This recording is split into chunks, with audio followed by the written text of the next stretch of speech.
Oh, this was a top level a meeting of directors of biostats, directors. You have some recordings legally recorded. Yes. Here, I'll play the first thing here, which is what they said regarding, here, I'll just play this here.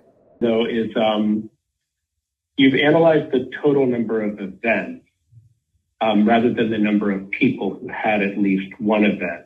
So if you look at those tables at the top, it's sort of number of people with an SAE. Now, this is the first thing that they brought up, the first critique of our study. They said we analyzed the number of events versus the number of participants.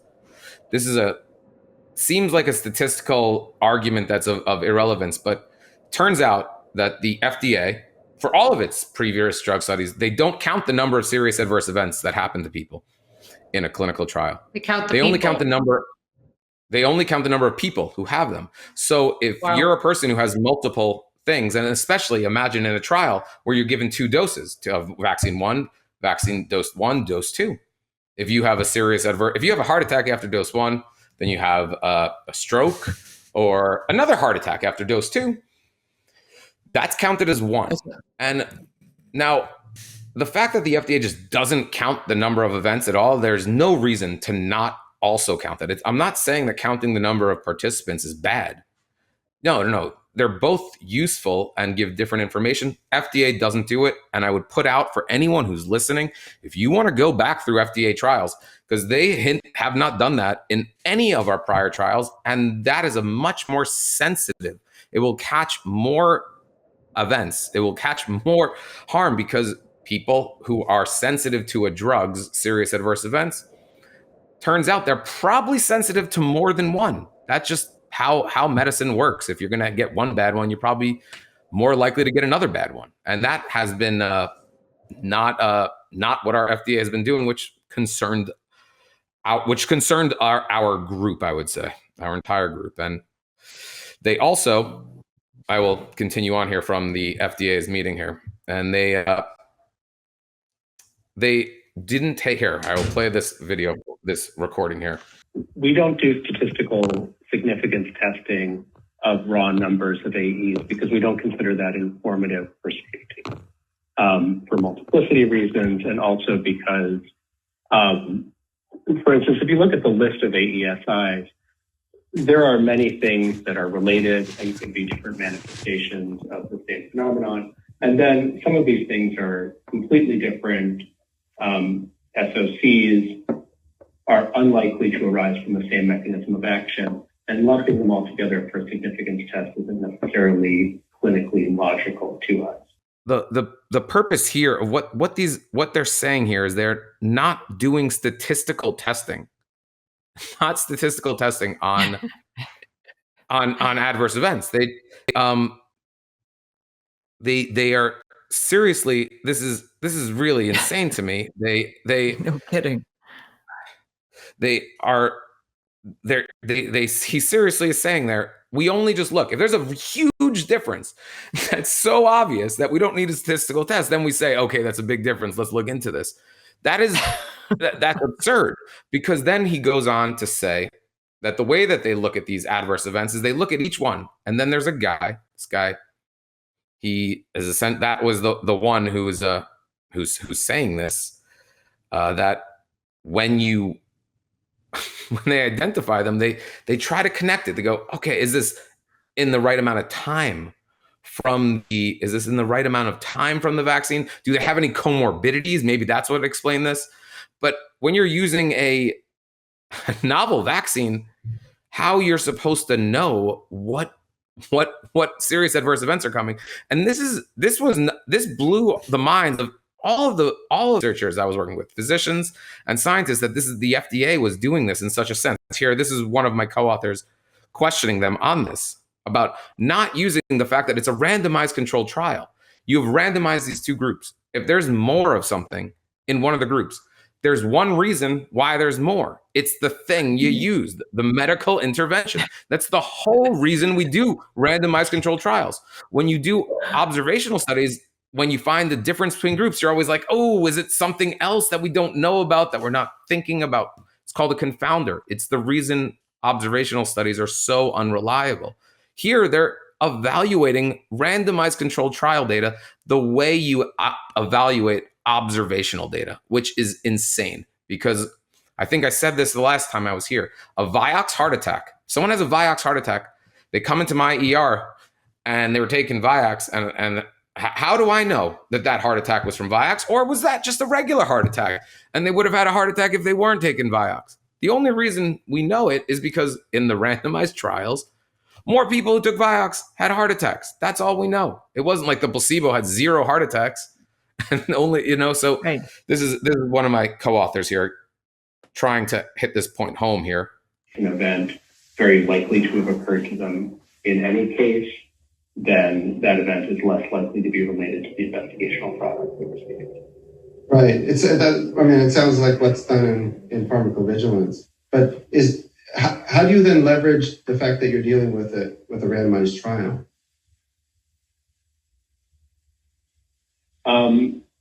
So I'm not sure what you mean by that. Again, using the randomization to do hypothesis testing to look for a causal relationship between the investigational product and placebo, again, is typically not done for a variety of reasons, one of which is the multiplicity concern, because we may have... So he's saying there, multiplicity is the reason they don't do statistical testing.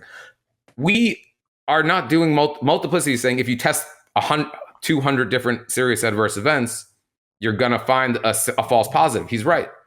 We just combine them all. We ran one test.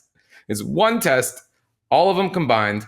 And then if it's increased, you have a problem with your drug. You don't know exactly which one of these adverse events is causing it, but there's a problem if the vaccine group has a higher rate of them. This is it was very, very concerning. This entire meeting terrified my entire work group. To be fully honest, they went on to explain to us that they then began to say that their rationale for not being concerned was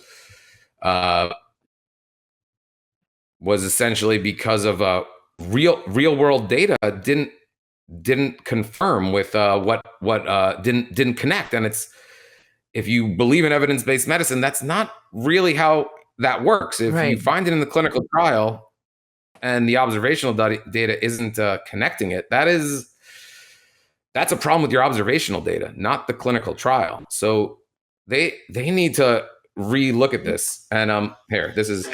I guess a question for me is that, and I actually bring this up for our folks just so that maybe Steve and Rich can comment more on this, is that if your thesis that seems to me, if I understand it correctly, is that more people experience serious adverse events. There was a greater number of serious adverse events with the vaccines than there were people who were prevented from having serious COVID-19. That seems to be a little bit at odds at what my understanding is of understanding the global real world evidence and post-marketing surveillance. So so that's a real big disconnect from anyone who understands evidence-based medicine, that you're going to compete they use the term real world data. I don't know when this term came into popularity, but real world data is called observational data when I went to medical school, and I was taught it's not that reliable. Yet real world data sounds great. It sounds, it's the real world. That's the real thing. It just turns out it's not that reliable. And then we have this problem that I was not only that, but we spoke to the Danish researcher that published that observational real world data on lots having more adverse events than other lots. Other certain of the manufacturing seem to be associated with much higher adverse event rates. Could not get that published for 2 years, and since published, completely ignored. So there's some weird bias within the real world data that's concerning as well. We were challenging them on that if their surveillance data is adequate. And one of my co-authors, who's a rheumatologist, a pediatric rheumatologist, had He had this to say. It's Patrick Whalen. I'm a UCLA pediatric specialist. This is just an N of one, but February 25th, I filed a VAERS report on a 7-year-old patient who had a cardiac arrest following his first Pfizer vaccination. It was about 30 hours after he got the vaccine. I didn't receive any follow-up about it. The patient died about 8 days later. I submitted another email offering to update the report with the death of the patient. It's been 2 weeks now. I still haven't heard anything. So I'm wondering if there's more extensive surveillance than just VAERS-based surveillance for cases like this. And I would think that if the death of a 7-year-old following the vaccine is not, meriting follow-up, either the system is totally overwhelmed or there's something wrong with the reporting system. I want to play you some of the responses to this, because we're explaining to them that there's just from this man's, was one physician's who just happens to be within our study group. This is his own experience with the VAERS experience with VAERS, and here's what they have to say. Such interest, we're happy to make sure that it didn't get waylaid somewhere. Usually, the pediatric deaths, I know that they have been very good about chasing down. I know because I've heard details of each of them in many cases. That doesn't mean that you. This is the worst response you could think. This man saying you didn't follow up on a pediatric death, and I want to finish this Word thing. salad. The FDA, instead, what this should have been like is this is a holy shit moment. Leaders of the FDA, guy saying it's been 2 weeks since a kid died, and you haven't contacted me saying, okay, we are going to figure out what went wrong here. We're going to fix this problem. You should have been contacted. Instead, we're getting things about, email us. Oh, just write a huge study and then get a meeting with the heads of the FDA, and then you can email us about something. But here, Elizabeth. Does that sound right, Steve? Yeah, so they should be followed up within a matter of days, actually. So just drop me an email or Rich, and then we'll just send it to our surveillance group. That's our surveillance to make sure that it didn't. I got it fell through That's the cracks. disgusting. It did fall through the cracks. My guess is, if anything, it's just that they're behind. But I can't believe I can't believe something like this would fall through the cracks. You can't believe something like this. It did fall through the cracks. You just heard about it. Pointing fingers, but I think that the larger issue is. And just to put that, reasonable. Yes. I should say, just to put this in some perspective, just a couple weeks ago, the FDA reprimanded and shut down a baby formula manufacturing facility because 4 children were hospitalized and 2 of them subsequently died. Okay. That's tragic. Don't get me wrong. Tragic. But they shut down an entire manufacturing facility and pulled the product from the market because 4 children were hospitalized. Compare that to the tens of thousands of reports that we have on VAERS, which we know is grossly underreported, by the way. The V-Safe, they pulled that entire surveillance system off and stopped. In fact, one of you should talk about that. The V-Safe system, which was kind of the backup specifically geared towards the COVID shots, where VAERS is, takes all comers for vaccines. The V-Safe was, again, not my system. I didn't create it. None of us created it. It was created by them specifically to look at adverse events related to these vaccines. They have abdicated their responsibility to follow these up. If this doesn't piss off every American, then you are asleep at the wheel, because what you are exposing, Dr. Fraiman, I think is horrifying. This is the state of what we've got for the FDA. God help us. Yeah, no, I have much more of this recording that is terrifying. It's a terrifying thing that I Joseph, don't believe. Yeah, go on, please. It's. I just want to tell you that this is common. I have regular conversations with the woman who created Open VAERS. We're always going back and forth on this data, and it's a thing that if you file a report successfully into the system, which is a big deal, and it doesn't always happen for everyone that they go from having a temporary ID to a permanent ID. But if you try to do a follow-up report, i.e., if you originally filed for myocarditis and then that person died, it will never get done. It's almost a thing that you can say about VAERS, and it's true what you said. It's like, this is either the most inefficient system ever, or it's just kind of inherently designed that way. And I don't know why. Well, I mean, yes, I can explain. I think that my concern personally is that we have a system here of the FDA. The FDA is responsible for approving drugs. Peter Marks, who was in that meeting with us, is a head of biologics for vaccine safety. He was there? He actually is. He was in that meeting. Yes, this was the top. Oh, this was a top level a meeting of directors of biostats, directors of. This was from the directors across the biological departments, and what he has his signature on the approval of a booster. I don't remember which one, but he has his signature on it. Now, the same people who are approving drugs are responsible for checking if they made a good idea, if that was a good idea. That is a serious conflict of interest that we've had built into our system. The CDC is making policy recommendations, and then they are the government of studying if their policy recommendations were a good idea. We have built a system that is totally not making sense.